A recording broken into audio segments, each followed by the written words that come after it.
Bonjour à tous.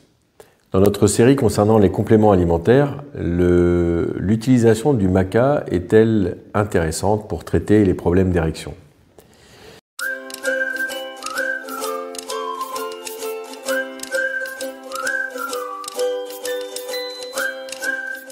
Le maca, ou encore la racine de maca, est une plante que l'on trouve dans les Andes et dont il est fait mention depuis de très nombreuses années dans la médecine traditionnelle péruvienne.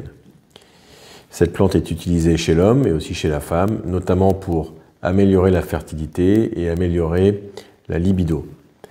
Plusieurs études ont été conduites concernant la maca.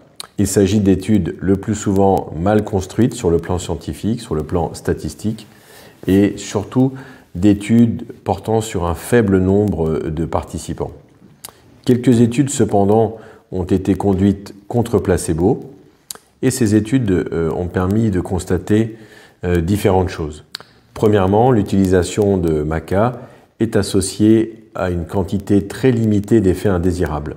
Tout au plus quelques maux de tête ou encore quelques maux de ventre, mais sans commune mesure avec les effets indésirables que l'on peut constater en cas d'utilisation de médicaments visant à améliorer la qualité des érections.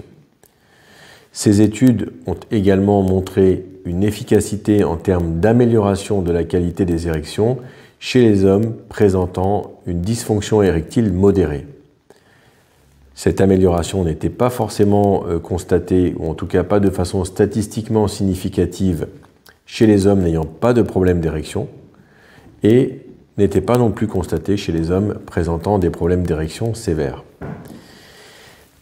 Par ailleurs, la capacité de la maca à améliorer la fertilité chez l'homme, et notamment à améliorer la qualité du sperme, a été mise en évidence sur au moins 2 études, sans que cela ne puisse être répété sur chacune des études l'ayant évalué.